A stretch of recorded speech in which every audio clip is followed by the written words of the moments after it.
এই সরকারের উপদেষ্টা থেকে যদি তারা দল গঠন করে তাহলে তো এটা সরকারি দল হবে। তাহলে আওয়ামী লীগের মধ্যে এই সরকারি দলের মধ্যে পার্থক্যটা কোথায়?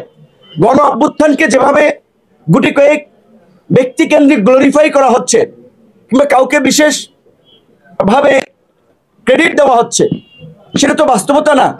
এই গণ অভ্যুত্থানে বিএনপি জামাত সহ বিশেষ করে এই গণ অভ্যুত্থানের তরুণরা যে ভূমিকা রেখেছিল 18 থেকে যারা প্রসংস্কার আন্দোলন করেছিল, তাদের কথা ওইভাবে কোনো জায়গায় বলা হচ্ছে না।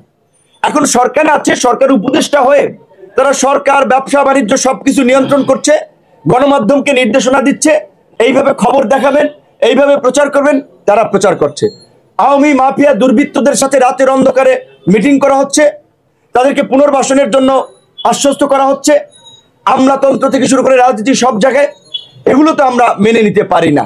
শুধুমাত্র বিএনপি একটা বড় রাজনৈতিক দল, বিএনপির অনেক ঘটনা, দু একটি ঘটনা বাইরে আসায় আমরা শুধু বিএনপিকে সমালোচনা করছি। এই ছাত্র নেতৃবৃন্দ যা করছে, আপনারা গোয়েন্দা সংস্থার প্রতিবেদন থেকে সেটি যদি জানতে পারবেন, সেটি আপনাদের গা শিউরে উঠবে। অবশ্যই আমরা চাই তারা ভালো রাজনীতি করুক, পরিশুদ্ধ রাজনীতি করুক, কিন্তু সরকারের থেকে তো সেটি সম্ভব না। এখন একজনের দল গঠন করেছে, একজন পদত্যাগ করেছে, বাকি দুজন তো সরকারে আছে।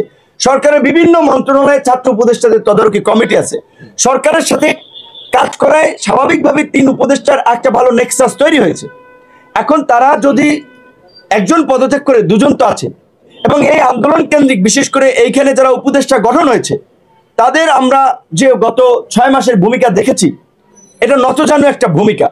তারা ছাত্র নেতৃবৃন্দের কাছে জিম্মি ছিলেন অনেক ক্ষেত্রেই, কাজেই তারাও সক্রিয়ভাবে মেরুদণ্ড উঁচু করে অনেক সিদ্ধান্ত নিতে পেরেছে, অনেক কাজ করতে পেরেছে বলে এটি আমি মনে করি না। এটি যদি করতে পারতো তাহলে দেশের এই আজকে পরিস্থিতি 6 মাস পরে এরকম হতো না। নতুন দলের আত্মপ্রকাশ হয়েছে, সেখানে আমাদের দাওয়াত দিয়েছিল আমাদের পূর্ব নির্ধারিত একটি প্রতিনিধি সভা, যেখানে আমাদের দল এবং অঙ্গ সংগঠনের কেন্দ্রীয় নেতৃবৃন্দের পাশাপাশি জেলা এবং উপজেলা পর্যায়ের নেতৃবৃন্দ আমন্ত্রিত ছিল। কাজেই সাংগঠনিক বিবেচনায় আমাদের সেটি গুরুত্বপূর্ণ ছিল।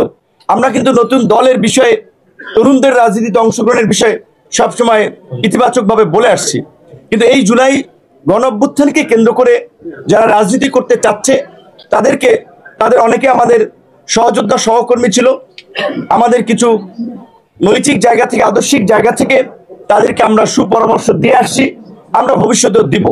কিন্তু আমরা শেখ হাসিনাকে বলেছিলাম যে সরকারের থেকে, দলীয় সরকার অধীনে শেখ হাসিনা নির্বাচন করতে চেয়েছিল, সেটি রুখে দেওয়ার জন্য আমরা আন্দোলন সংগ্রাম করেছিলাম। কারণ সরকারের থেকে সে নির্বাচন করলে তো নির্বাচনকে প্রভাবিত করবে। এখন